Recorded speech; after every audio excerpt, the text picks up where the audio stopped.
Oi, pessoal, tudo bem com vocês? Espero que estejam todos bem. Pessoal, no culto de oração de hoje, dia 23, do pastor Sandro Rocha, o Senhor passou uma revelação em sonho para o pastor e disse que ninguém escarnece do nosso Senhor e fica sem a devida correção, pois o nosso Deus é o Todo-Poderoso de Israel e mostrará a sua glória no país chamado Brasil. E o Senhor me deu uma visão. E quando Ele me deu a visão, eu já me situei dentro da Bíblia, porque Ele me deu uma visão de um fato bíblico, né? De um fato bíblico. E eu vou trazer ele aqui para você. Peço a todos que assistam esta santa palavra do Senhor pela boca de seu sacerdote, o pastor Sandro Rocha.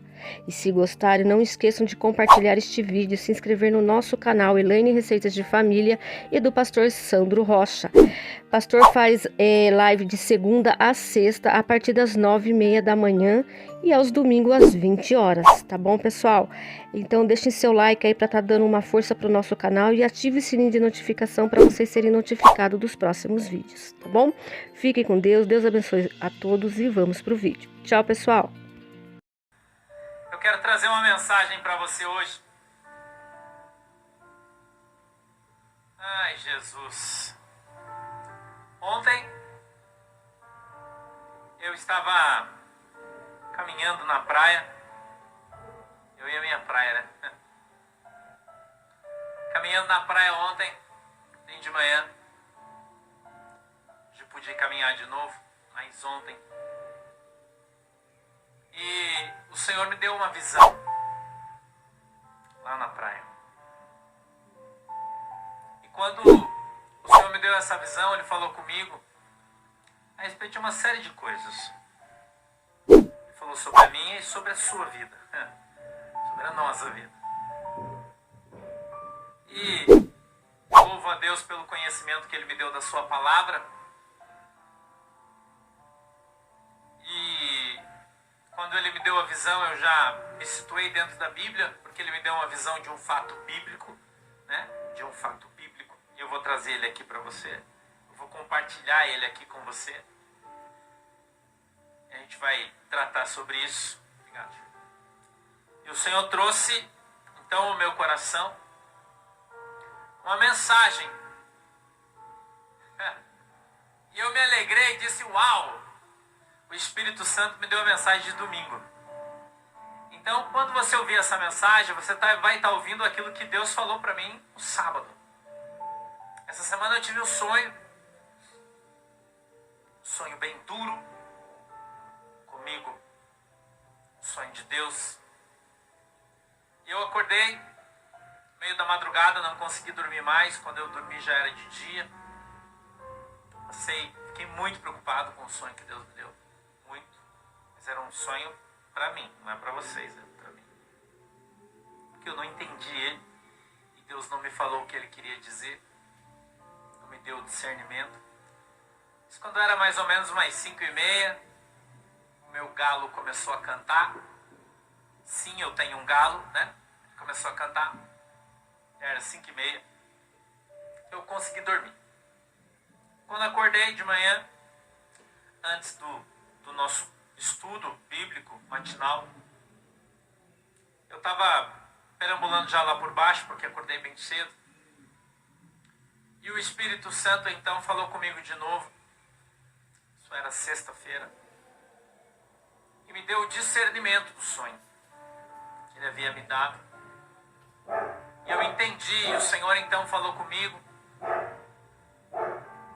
E eu tenho vivido uma situação bem difícil na minha vida, não tem sido fácil, bem difícil.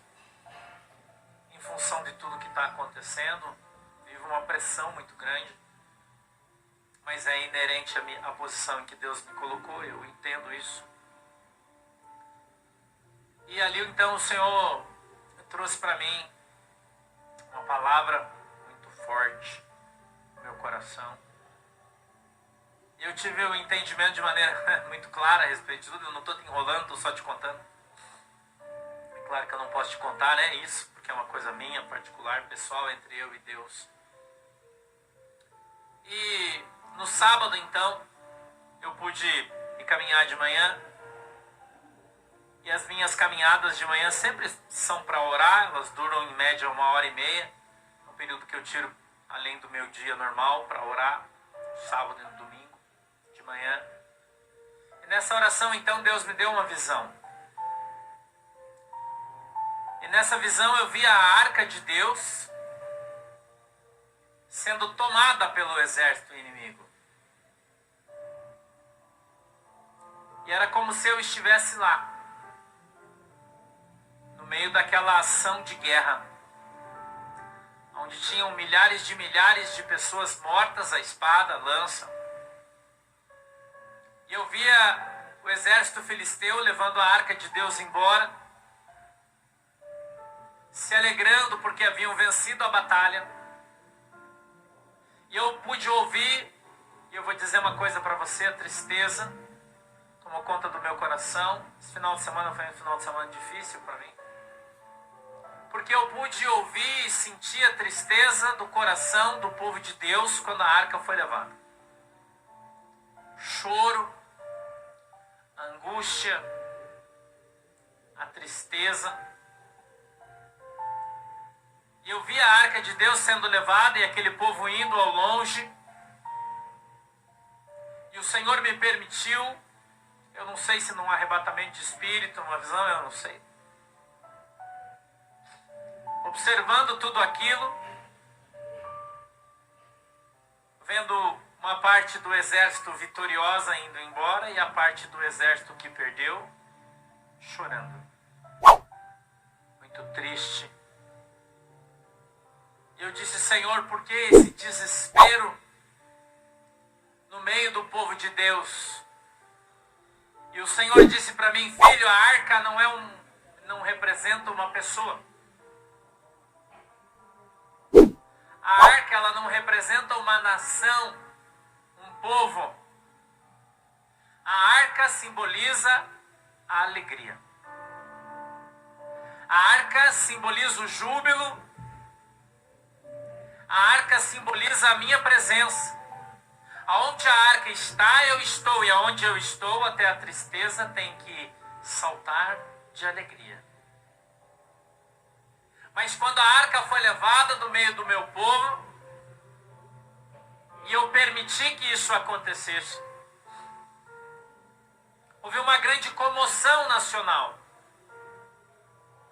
O povo todo de Israel se ajuntou, Israel, Judá, e juntos choraram e oraram, e se lamentaram, e se vestiram com panos de saco, e jogaram cinza sobre as suas cabeças, e ali, entristecidos, o Senhor disse: eu pude sentir a tristeza do meu povo.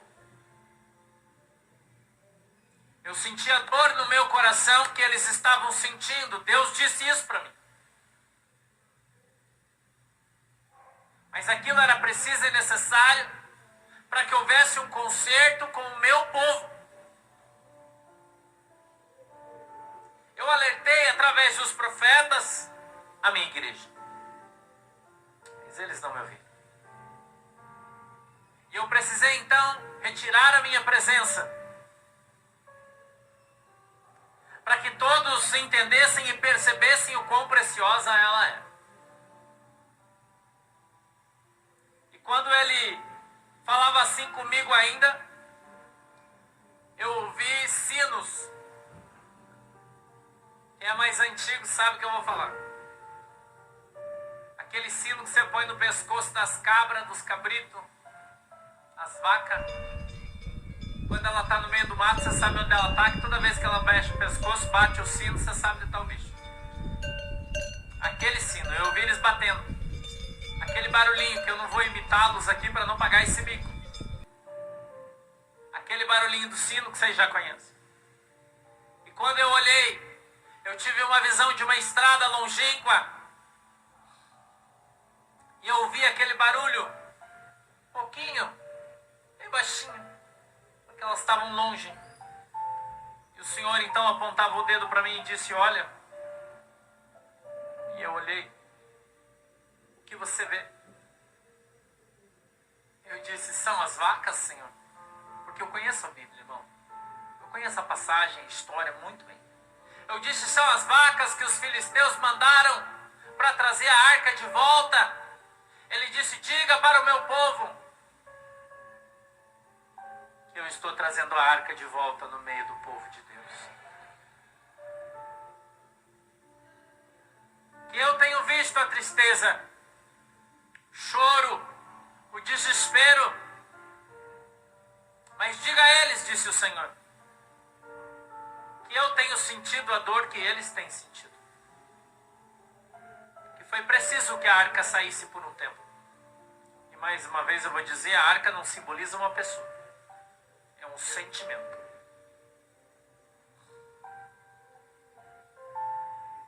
Ele frisou muito bem isso. A arca não simboliza uma pessoa. A arca simboliza um sentimento. Ele disse, estou eu dando ordem para que os filisteus enviem a arca de novo para o meio de Israel. Ele disse, por enquanto apenas o profeta está vendo, porque ela está longe. Mas logo todos começarão a ouvir o barulho, escute isso. Todos começarão a ouvir o barulho dos sinos das vacas que estão carregando a arca de Deus. Porque ela não se move pela força ou pelo poder humano. A arca de Deus se move pela vontade de Deus. E quem conduz a carroça com as vacas é o anjo do Senhor, que está trazendo ela por essa estrada. O Senhor disse, breve ela voltará, mas trará algo com ela. Eu quero contar essa história para você dentro da palavra de Deus. Eu quero que você abra a tua Bíblia, por favor. No primeiro livro de Samuel, no capítulo de número 4, no verso de número 11. Eu quero que você entenda e aprenda quem é o seu Deus. Talvez você olhando para mim diga, pastor, mas por que Deus permite que essas coisas aconteçam? Saiba você que eu questiono da mesma maneira. Mas o Senhor disse para mim, é preciso que as coisas sejam assim. Então eu não discuto. Eu só obedeço.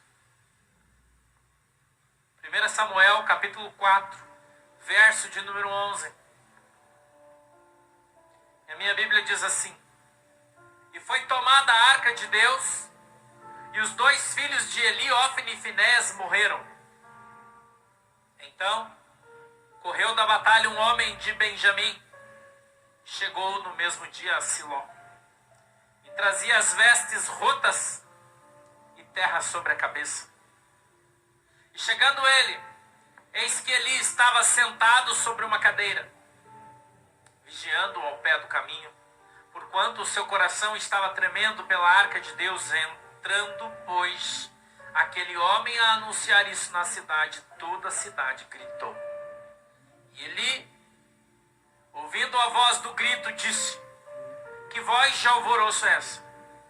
Então, chegou aquele homem a grande pressa e veio, e o anunciou a Eli. E era Eli da idade de 98 anos. Estavam seus olhos tão escurecidos que já não podia ver. E disse aquele homem a Eli, eu sou o que venho da batalha, porque eu fugi hoje da batalha. E disse ele, que coisa sucedeu, filho meu? Então respondeu o que trazia as novas e disse, Israel fugiu de diante dos filisteus. E houve também grande destroço entre o povo. E além disso, também teus 2 filhos, Ofni e Finés, morreram, e a arca de Deus é tomada.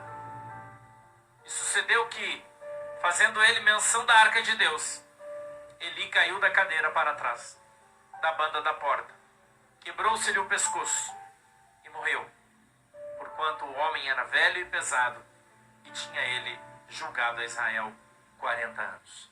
Amém?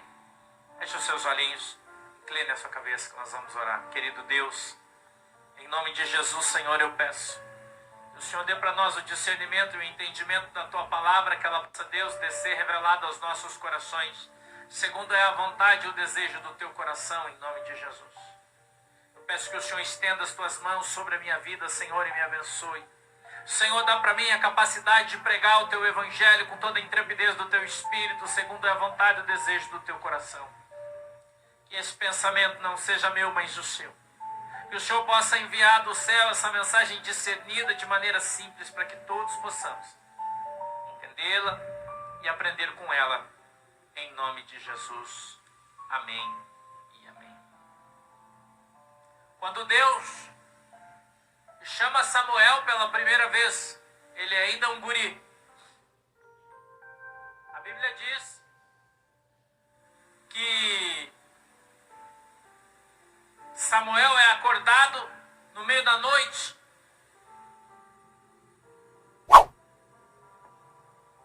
ouvindo o seu nome ser chamado. Samuel, Samuel, a Bíblia diz que ele acordou, foi até o quarto do profeta e entrando disse: Senhor, você me chamou? Ele disse: não, chamei não, deixa eu voltar a dormir. Ele então volta, deita, dorme, e quando ele dorme, novamente aquela voz o acorda, chamando-o pelo nome: Samuel, Samuel. Ele acorda de novo e vai de novo até o profeta Eli. Diz: Senhor, tu me chamaste? Ele disse: não, meu filho. A Bíblia diz então que o profeta percebe que é o próprio Deus que está chamando Samuel. E ele disse: olha, é o Senhor que está te chamando, Ele quer falar contigo. Quando Ele te chamar, tu se levanta, dobra os seus joelhos e diz: Senhor, eis-me aqui, fala comigo. Ele voltou ao seu quarto, deitou, dormiu, diz a Bíblia. E então o Senhor o chamou de novo: Samuel, Samuel. Ele então, levantando-se, dobrou os seus joelhos e disse: Senhor, eis-me aqui, fala comigo que eu te escuto. A Bíblia diz que o Senhor então fala com Samuel. E diz a ele: a corrupção do povo de Israel chegou até o meu coração. Eu estou triste, estou figurando, não estou no literal. Estou triste. O Ofni e o Finéias têm se prostituído dentro do templo e o Eli não faz nada. E vou eu fazer algo no meio do povo de Deus que irá tinir quando a notícia chegar aos seus ouvidos. Qualquer semelhança é mera coincidência. Os seus ouvidos vão tinir quando a notícia chegar, em função de algo que eu farei no meio do povo de Israel, para acabar com a corrupção dos sacerdotes que cercam o rei. A Bíblia diz então que Deus incita os filisteus para que eles viessem à batalha contra o povo de Deus. E eles são uma grande nação. E eles vêm. E o exército de Deus desce a batalha é tramada e renhida, diz a Bíblia. Muita gente morre dos dois lados, mas o exército de Deus começa a perder a guerra. Muita gente morrendo. Então eles dizem: olha, vamos buscar a arca de Deus. Para que então a arca de Deus, vindo no meio do exército do Senhor, certamente venceremos. A Bíblia diz que os sacerdotes Ofni e Finéias, junto com os levitas sacerdotes, carregam a arca e levam ela para o meio do acampamento. E quando a arca chega no meio do acampamento, ao invés do exército de Deus prevalecer, ele é exterminado. Morrem milhares de pessoas. Ofni e Finéias morrem no meio da batalha. E a Bíblia diz que os filisteus levam a arca de Deus. É um período de dificuldade, de turbulência. Um período de tristeza, de choro e de dor.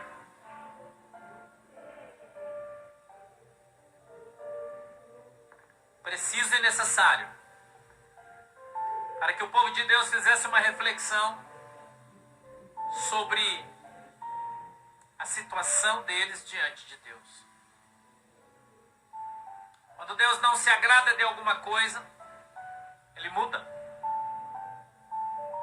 Deus não precisa da tua anuência para fazer absolutamente nada. Deus não precisa que você concorde ou que você ache que está certo, que você ache que é legal, que é ruim, que é bom, que é errado, que é justo ou que é injusto. Deus não se preocupa com a tua opinião. A Bíblia diz que os homens fazem planos, mas que a palavra final sempre é de Deus. E Deus tem um plano para Israel. A Bíblia diz que os filisteus levam a arca. E eles vão para uma cidade próxima. E a arca então é levada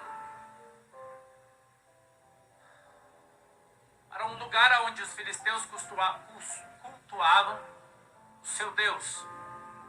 O nome desse pseudo-deus era Dagon, Deus da fertilidade. A esposa desse Deus se chamava Azira ou Azera, se você preferir, que é o nome do carro. Saudade dele.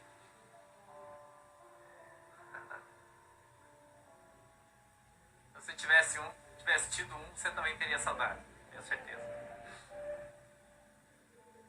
A Bíblia diz que eles então levam a arca de Deus. Eu não preciso te falar que ela era toda batida em ouro. Era um objeto preciosíssimo, valiosíssimo. E ela é colocada no templo de Dagon, diz a palavra de Deus. E a Bíblia diz que naquele templo existia uma grande estátua de Dagon. Eu não me lembro agora o tamanho, não importa, eu acho que era 11 metros de altura, mas eu não tenho bem certeza. Se estiver errado, vocês me perdoem, porque eu não lembro. Há muito tempo que eu li isso e não quis perder meu tempo com isso. Mas a Bíblia diz que na primeira noite em que a arca foi colocada dentro do templo de Dagon, na outra extremidade, diante de Dagon, como se estivesse para servi-lo, à noite os guardas escutam um barulho estridente. E eles correm para ver.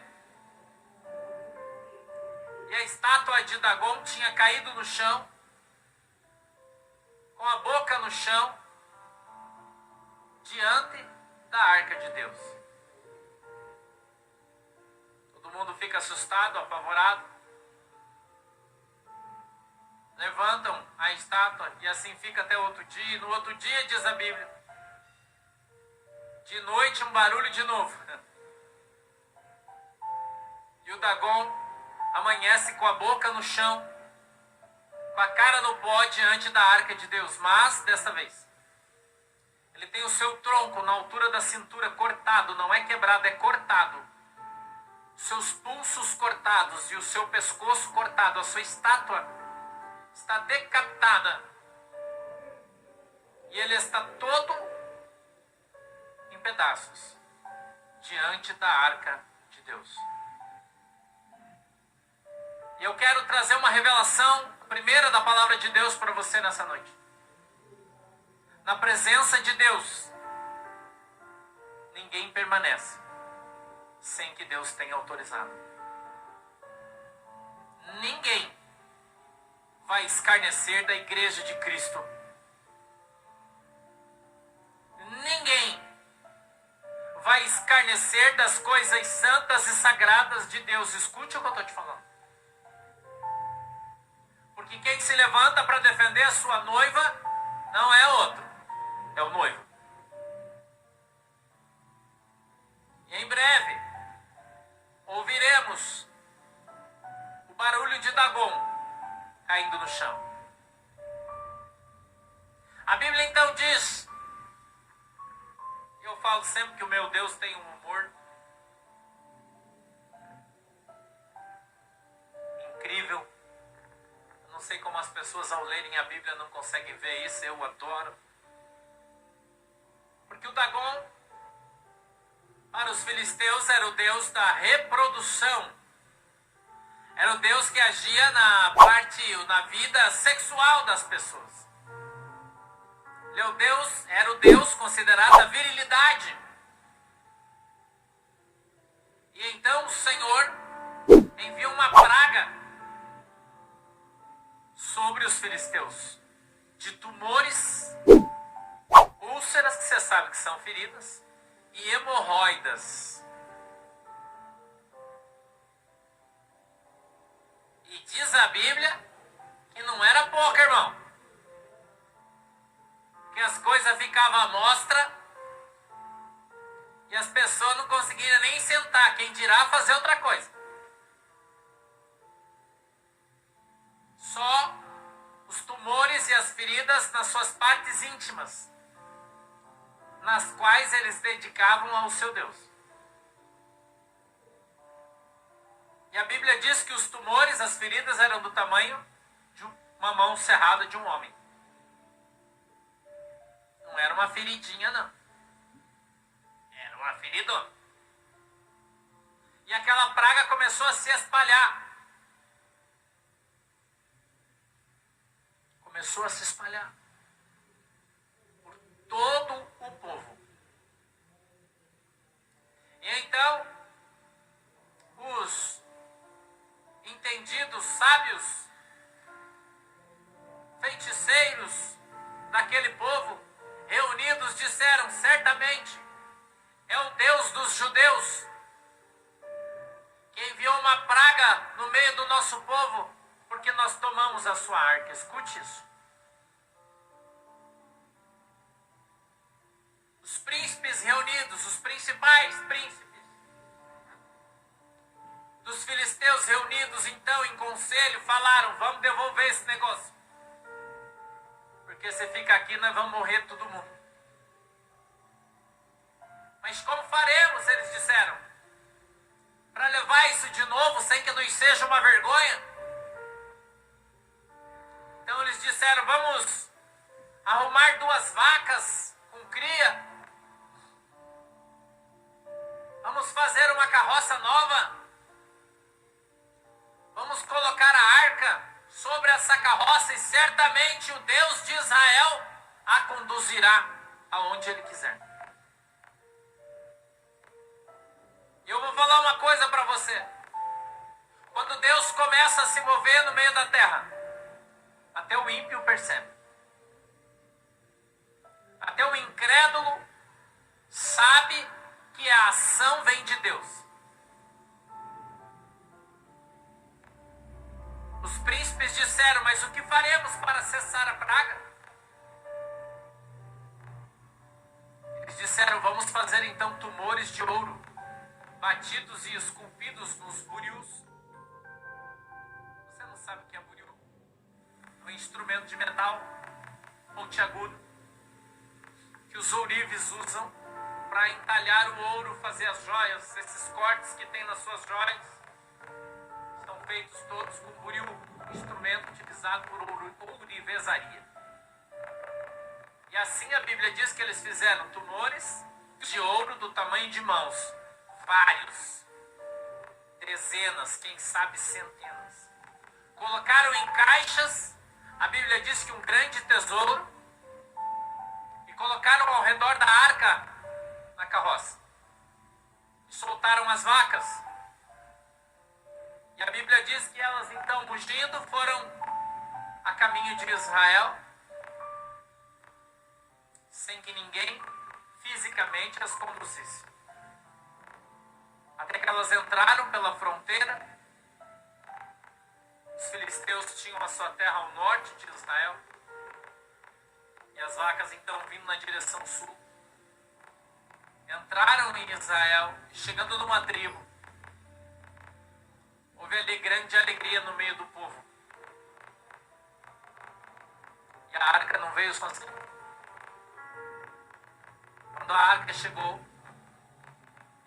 além da alegria dela ter voltado, veio junto um grande tesouro. Porque o nosso Deus não é um Deus de coisas poucas. diz que Deus é capaz de fazer muito mais, coisas muito maiores e melhores do que eu e você achamos, pedimos ou sequer sonhamos, diz a palavra de Deus. E eu vou dizer uma coisa para você, porque Deus vai fazer algo tão grande no meio dessa terra. É algo tão extraordinário que a tua fé não alcança. Que a tua fé ainda não alcança. Você não consegue ainda imaginar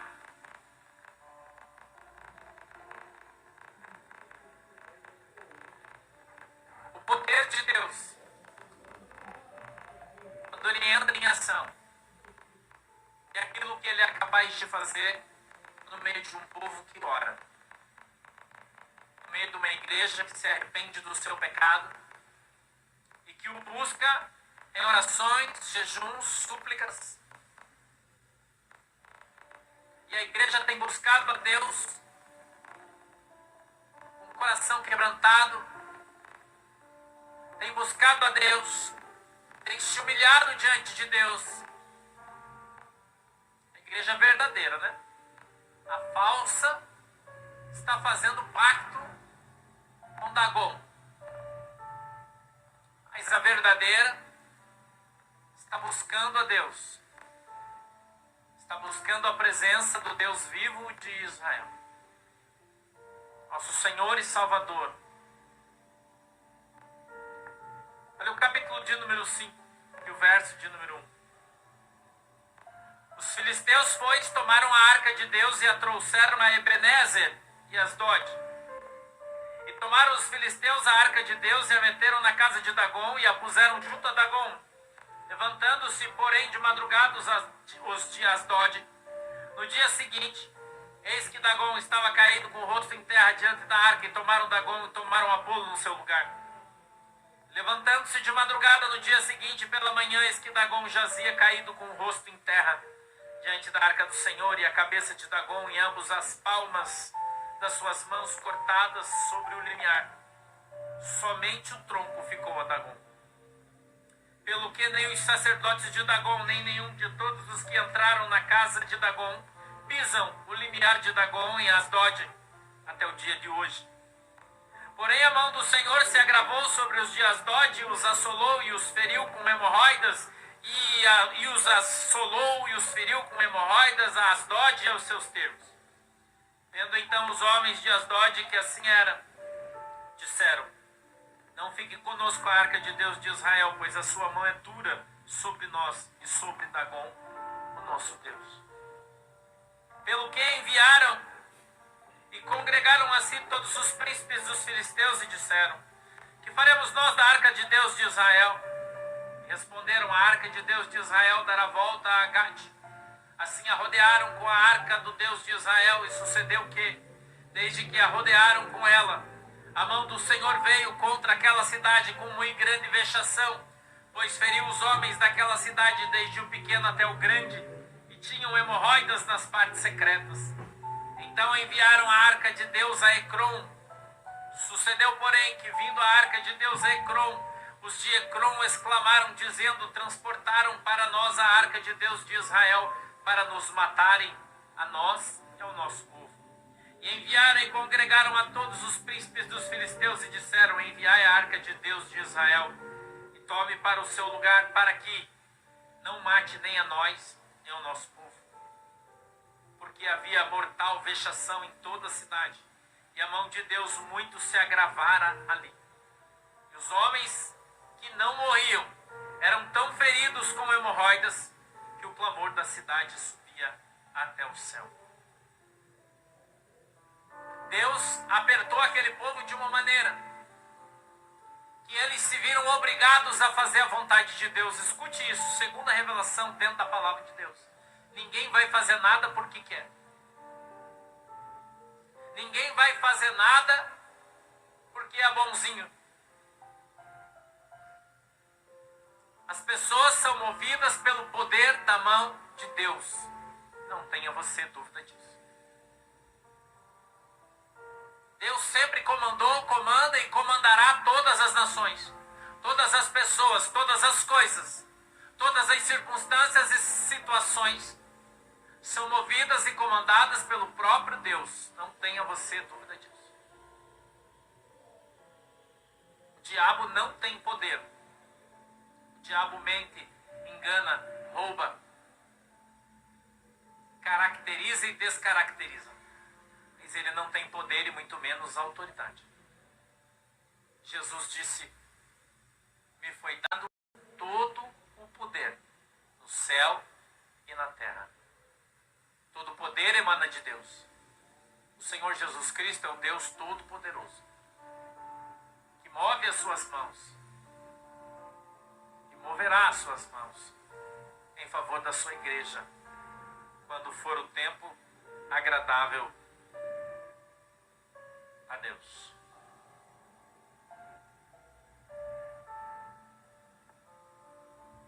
Verso 13, capítulo 6, verso 13. Perdão, verso 1 primeiro, Ana. Eu só quero dar uma relação de tempo.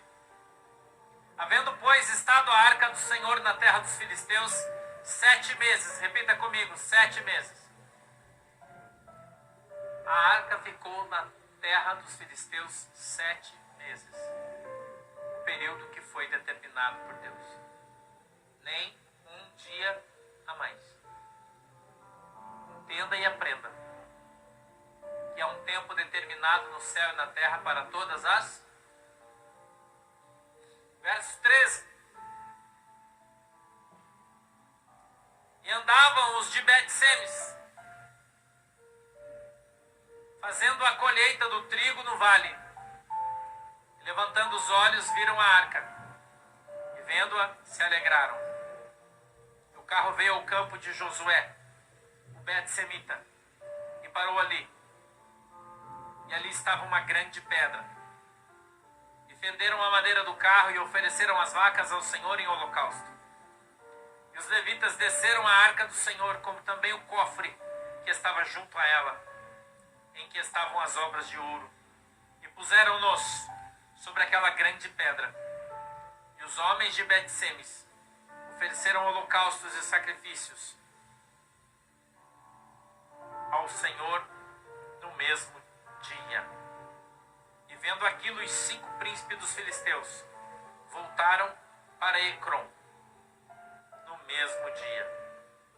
Estas, pois, são as hemorroidas de ouro que enviaram os filisteus ao Senhor, pertencentes aos 5 príncipes, desde as cidades fortes até as aldeias e até Abel, a grande pedra sobre a qual puseram a arca do Senhor, que ainda está até o dia de hoje no campo de Josué, o Bet-Semita.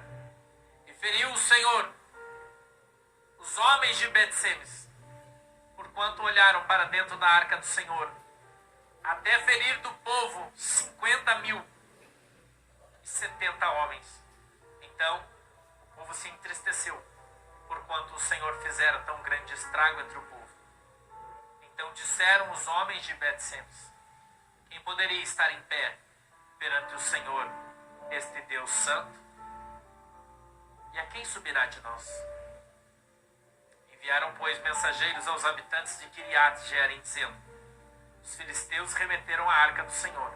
Descei, pois, e fazei-a subir para vós. Então vieram os homens de Kiriat-Jearim e levaram a arca do Senhor e a trouxeram à casa de Abinadab, no outeiro, e consagraram Eleazar, seu filho, para que guardasse a arca do Senhor.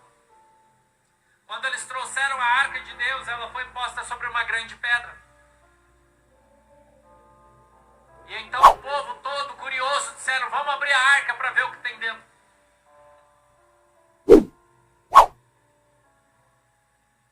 Nós lemos que quando eles abriram a arca, Deus feriu 50.070 pessoas de morte imediatamente.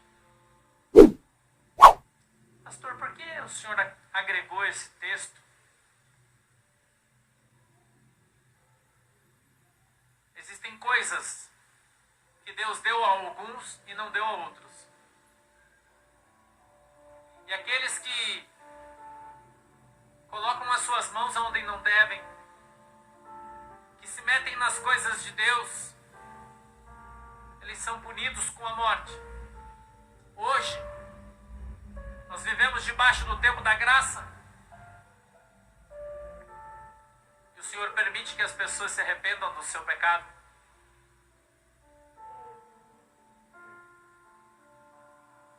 Mas quando não há arrependimento,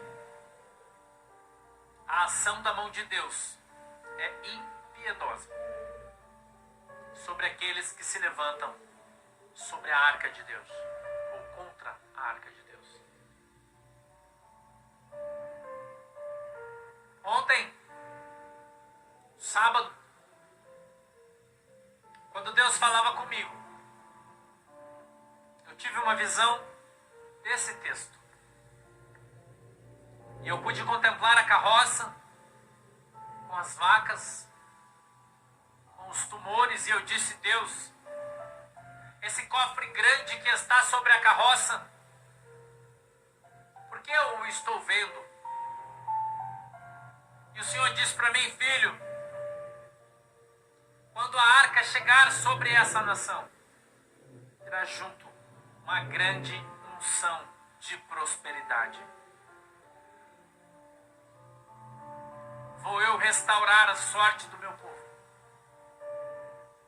Vou eu mudar a história de muita gente. Vou eu mudar a história dessa nação e desse país chamado Brasil.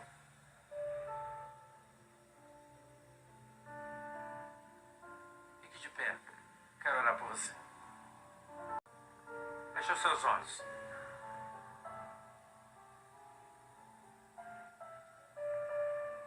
Quero passar 1 milímetro daquilo que Deus me falou. Nenhuma palavra além daquilo que Deus colocou no meu coração. Por isso eu vou só até aqui.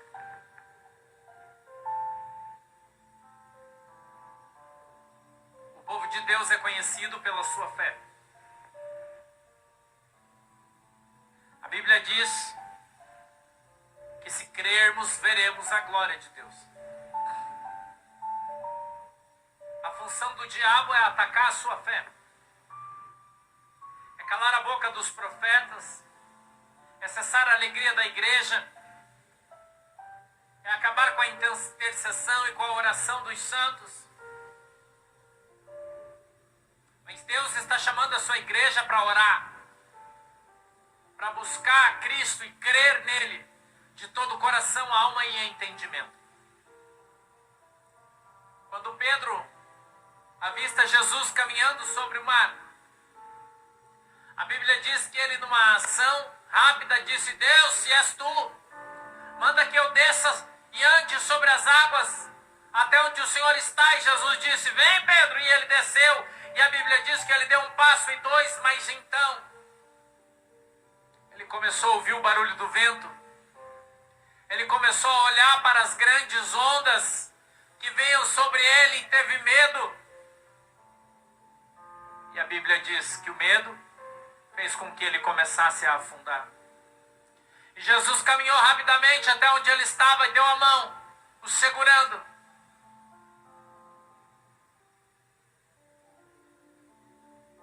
E o Senhor disse: Pedro, por que tem medo? Tenha fé. Essa é a palavra de Deus para a nossa igreja hoje. Por que você está com medo? Tenha fé. Tenha fé. Creia. Continue crendo. Porque aqueles que confiam no Senhor são como os montes de Sião. Eles nunca se abalam. Aonde quer que estejam, ali serão luz. E aqueles que estão sendo humilhados, esses certamente serão exaltados, assim diz o Senhor. Querido e amado Deus, em nome de Jesus, eu quero apresentar a minha igreja diante do Senhor. E eu te peço, papai, em nome de Jesus Cristo de Nazaré, que a tua mão poderosa venha sobre as nossas vidas e o Senhor nos abençoe. Meu Deus, eu peço que o Senhor possa fazer com que o teu povo tenha os seus olhos abertos, seus ouvidos abertos, para que eles possam ouvir o barulho das rodas da carroça, dos sinos das vacas batendo, para que eles possam contemplar ao longe a tua arca voltando para o meio de Israel. Em nome de Jesus, Senhor, eu sei que o Senhor está fortalecendo a sua igreja, fortalecendo os santos, que no meio do caos, o Senhor está provando a fé de cada um de nós. Mas eu peço que o Senhor nos ajude e fortaleça a nossa fé para que permaneçamos firmes. Em nome de Jesus, meu Deus. Em nome de Jesus, põe a tua mão sobre as nossas vidas e nos abençoa. Em nome do Pai, do Filho e do Espírito Santo. E só quem crê diz comigo: graças a Deus. Dá uma salva de palmas para Jesus. Fique em pé. Vamos embora, que nós já estamos com fome, já está na hora. Feche os seus olhinhos, incline a sua cabeça que nós vamos orar. Querido e amado Deus, em nome de Jesus Cristo de Nazaré, teu santo Filho, meu Deus, eu quero te agradecer pela oportunidade que nos deu nessa noite de estarmos aqui reunidos na tua presença, em nome de Jesus. Papai, abençoa a tua igreja, abençoa o teu povo, abençoa, Senhor, o Brasil, o povo brasileiro, abençoa, Senhor, o nosso presidente Jair Messias Bolsonaro. Abençoa, meu Deus, em nome de Jesus Cristo, a nossa nação, a nossa pátria. Deus, abençoa a igreja do Brasil, abençoa os crentes do Brasil, Pai, em nome de Jesus. Dá para nós cada vez mais fé, para que nós continuemos orando, buscando, intercedendo, jejuando, clamando, Senhor, pela tua interferência. Meu Deus, em nome de Jesus, é assim, papai, que nós oramos e cremos, em nome de Jesus. Amém e amém. Abra suas mãos assim, que o grande amor de Deus, a graça do nosso Senhor e Salvador Jesus Cristo e as mais doces consolações do Espírito Santo de Deus seja com cada um de nós agora e sempre. E todos dizem: vamos em paz em nome de Jesus. Deus abençoe todos nós. Tchau.